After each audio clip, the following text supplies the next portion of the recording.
विवस्वति योगम् प्रोक्तवानेऽहम् अव्ययम् विवस्वान्मन्वे प्राह मनुरेक्ष्य वा कवे ब्रवीत। श्री भगवान बोले, मैंने इस अविनाशी योग को सूर्य से कहा था। सूर्य ने अपने पुत्र वैवस्वत मनु से कहा और मनु ने अपने पुत्र राजा इक्ष्वाकु से कहा। भगवान ने सबसे पहले सूर्य को निष्काम कर्म का रहस्य सिखाया और उसके माध्यम से सम्राट संतों ने इसे सीखा। इस योग की शक्ति से मन शुद्ध होता है और आत्मा का साक्षात्कार होता है। इस योग का अभ्यास करने वाले सभी लोग ऋषि बन गए और मुक्ति प्राप्त की। भले ही यह समाज के विभिन्न स्तरों से संबंधित हो, अमीर या गरीब, उन सभी ने सत्य और पूर्णता का सर्वोच्च पुरस्कार प्राप्त किया। एवं परंपरा प्राप्तम् इमं राजर्षयो विदुः सकालिनेह महता योगो नष्टः परन्तप। हे परंतप अर्जुन, इस प्रकार परंपरा से प्राप्त इस योग को राज ऋषियों ने जाना, किंतु उसके बाद यह योग बहुत काल से इस पृथ्वी लोक में लुप्त प्राय हो गया। पहले यह ज्ञान केवल राज ऋषि ही जानते थे, लेकिन उसके बाद वह ज्ञान पृथ्वी लोक पर गायब हो गया। ज्ञान कहीं न कहीं से आता है और लोगों तक फैलता है। यह ज्ञान पहले श्री कृष्ण से सूर्य तक फैला और सूर्य से आगे पीढ़ी दर पीढ़ी बढ़ता गया और धीरे धीरे लुप्त हो गया। किंतु अब गीता के माध्यम से यह ज्ञान अब हमारे पास तक आया। यह सालों सालों से चल रहा है। ज्ञान बांटने से बढ़ता है और ना बांटने से खत्म हो जाता है। इसलिए हम गीता के इसी ज्ञान को, श्री कृष्ण के उपदेशों को, गीता के सार को आप तक ला रहे हैं। सैवायं मया तेऽद्य योगः प्रोक्तः पुरातनः भक्तोऽसि मे सखा चेति रहस्यम् एतदुत्तमम्। श्री कृष्ण कहते हैं, तू मेरा परम भक्त और प्रिय सखा है, इसलिए वही यह पुरातन योग आज मैंने तुझे कहा है, क्योंकि यह बड़ा ही उत्तम रहस्य है, अर्थात गुप्त रखने योग्य विषय है। कर्म योग का आध्यात्मिक मार्ग कोई नया आविष्कार नहीं है। यह एक प्राचीन मार्ग है। यह अविनाशी है। भगवान यह ज्ञान अर्जुन को दे रहे हैं। अर्जुन भगवान का भक्त भी है और सखा भी, इसलिए उसे यह परम रहस्य प्रकट हुआ।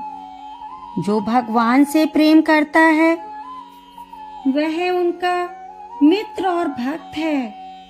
भगवान उसे परम ज्ञान प्रदान करते हैं। इसलिए अर्जुन जैसी श्रद्धा और भक्ति हमें भी प्राप्त करनी चाहिए। जो भगवान से प्रेम करता है उसे उनका प्रेम और करुणा प्राप्त होती है।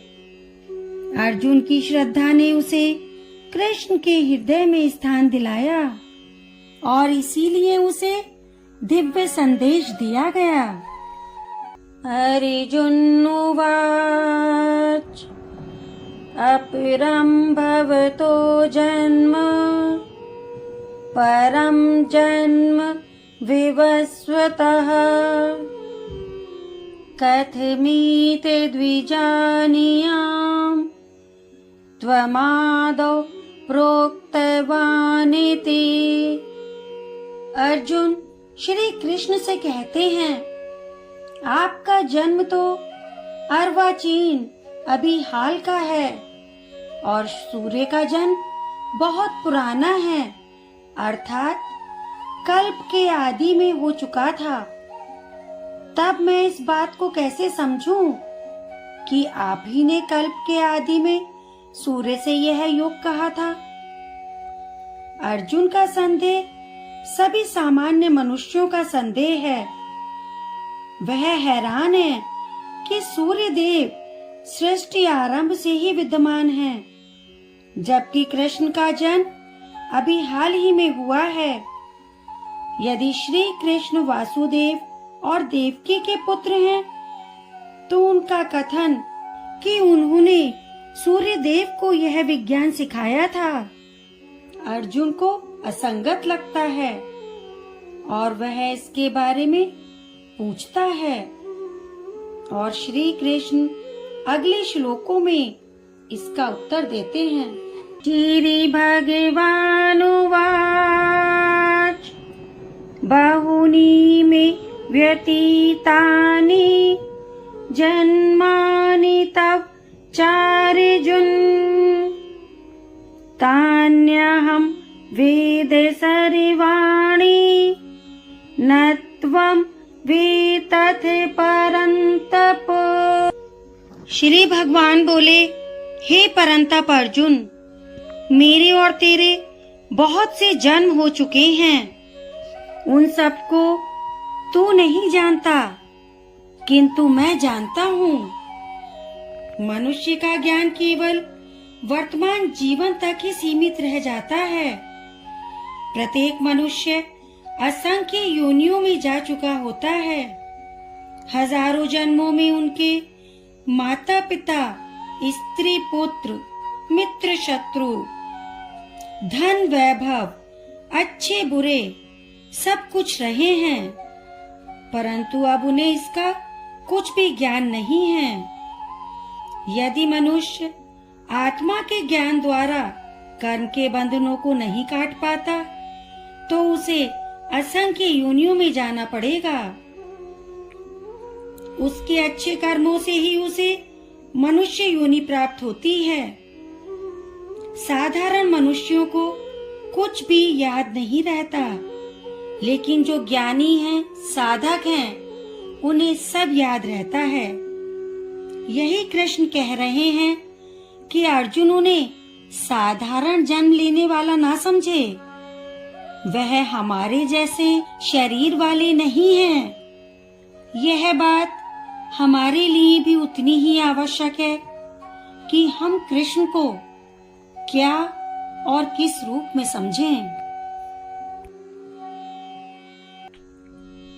अजोपि सन्व्ययात्मा भूतानामीशरोऽपि सन् प्रकृतिं स्वामधिष्ठाय संभवाम्यात्ममायया। यहाँ पर इस जन्म के स्वरूप के बारे में किसी भी भ्रांति को दूर करने के लिए भगवान ने अपने अवतार का रहस्य और महत्व समझाया है। वे कहते हैं, मैं अजन्मा और अविनाशी स्वरूप होते हुए भी तथा समस्त प्राणियों का ईश्वर होते हुए भी अपनी प्रकृति को अधीन करके अपनी योग माया से प्रकट होता हूँ। सामान्य मनुष्य अपने कर्मों के फलस्वरूप जन्म लेता है, लेकिन भगवान के पास ऐसा कोई कर्म नहीं है। वे स्वयं परमेश्वर हैं, पूरे ब्रह्मांड के स्वामी हैं। वह अपनी रहस्यमय माया शक्ति से इस पर शासन करते हैं। वे माया की शक्ति को अपने साधन के रूप में उपयोग करते हुए अपनी इच्छा से रूप धारण करते हैं। इसे हम ऐसे समझ सकते हैं कि भगवान स्पष्ट रूप से देवकी और वासुदेव के पुत्र हैं, लेकिन वास्तव में वे ब्रह्मांड के स्वामी हैं। यदा यदा हि धर्मस्य ग्लानिर्भवति भारत अभ्युत्थानमधर्मस्य तदात्मानं सृजाम्यहम्।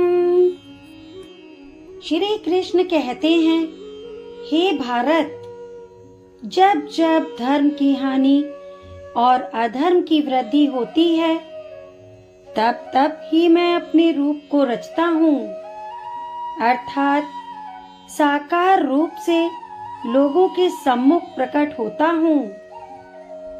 जब धरती पर पुण्य कम हो जाता है और दुष्टता या अधर्म प्रबल हो जाता है, तो उस वक्त में उन दुष्ट लोगों को नष्ट करने के लिए किसी न किसी की आवश्यकता पड़ती है, जो आए और उन दुष्ट लोगों से मुक्ति दिलाए। तब संसार के सृजनकर्ता और शासक प्रकट होकर अधर्म का विनाश कर धर्म की स्थापना करते हैं। इस प्रकार से भगवान के प्रकट होने को अवतार कहा जाता है। सज्जनों की रक्षा के लिए वह युग युग में जन्म लेते हैं। परित्राणाय साधूनां विनाशाय च दुष्कृतां धर्म संस्थापनार्थाय संभवामि युगे युगे। पिछले श्लोक में भगवान ने बताया कि धर्म की स्थापना के लिए वे अवतार लेते हैं। धर्म की स्थापना आखिर है क्या? कृष्ण कहते हैं, साधु पुरुषों का उद्धार करने के लिए, पाप कर्म करने वालों का विनाश करने के लिए और धर्म की अच्छी तरह से स्थापना करने के लिए मैं युग युग में प्रकट हुआ करता हूँ। दुष्ट लोगों का विनाश और अच्छे लोगों की रक्षा करते हैं और अधर्म को दूर करके धर्म की स्थापना करते हैं। ऐसा एक बार नहीं होता, यह लगातार युगों युगों तक होता रहेगा। आज के युग में देखते हैं कि हमारे आसपास ज्यादातर लोग बेईमानी से काम करते हैं। आजकल तो हर दूसरा व्यक्ति बेईमान है, पाप कर रहा है। उसे सिर्फ और सिर्फ अपने काम होने से मतलब है, चाहे किसी तरह से भी हो। इसके लिए वह ईमानदारी का मार्ग भी छोड़ देता है और सत्य की राह छोड़ना ही अधर्म है। इन्हीं बुराइयों की वजह से जब संघर्ष होता है तो ब्रह्मांड के सामंजस्य को बिगाड़ सकता है और इसीलिए भगवान अवतार लेते हैं और अधर्म को नष्ट करते हैं। जन्म कर्म च मे दिव्यम् एवं यो वेत्ति तत्त्वतः त्यक्त्वा देहं पुनर्जन्म नैति मामेति सोऽर्जुन। श्री कृष्ण कहते हैं, हे अर्जुन, जो लोग मेरे जन्म और कर्मों के दिव्य स्वरूप को समझ लेते हैं, उन्हें शरीर छोड़ने पर पुनः जन्म नहीं लेना पड़ता, अपितु वो मेरे सनातन धाम को प्राप्त होते हैं। भगवान कहते हैं, जो उनके दिव्य जन्म और कर्म के मूल सिद्धांत को जानता है, वह भगवान में प्रवेश करता है। वह स्वयं ब्रह्म हो जाता है। उसका फिर कोई जन्म नहीं होता। गहन ध्यान और भक्ति के आनंद से मनुष्य भगवान के साथ एक हो जाता है। भगवान के स्वरूप को जानना साधना है और उनके साथ एकाकार हो जाना साध्या है। पहला अभ्यास है और दूसरा लक्ष्य है। वीतराग भय क्रोधा मन्मया मामुपाश्रितः वह वो ज्ञान तपसा पूता मद भाव मागता। श्री कृष्ण कहते हैं, जिनमें राग, भय और क्रोध सर्वदा नष्ट हो गए हैं और जो उनमें अनन्य प्रेम पूर्वक स्थिर रहते हैं, जो मेरी शरण ग्रहण करने वाले अनेक लोग मेरे ज्ञान से पवित्र हो चुके हैं और इस प्रकार से उन्होंने मेरा दिव्य प्रेम प्राप्त किया है। इस श्लोक से यह समझा जा सकता है कि जो लोग अपने अंदर के मोह, गुस्से या डर जैसे भावों को खत्म कर देते हैं, अपनी सारी इंद्रियों को वश में कर लेते हैं, उन्हीं लोगों को भगवान की प्राप्ति होती है। उन्हें मोक्ष मिल चुका है। भगवान को पाना आसान नहीं है। उसके लिए मन की पवित्रता होनी आवश्यक है और मन तभी शुद्ध होता है जब हम ज्ञान व तप से अपनी इंद्रियों को वश में करके पूर्ण रूप से ईश्वर में लीन हो जाएं।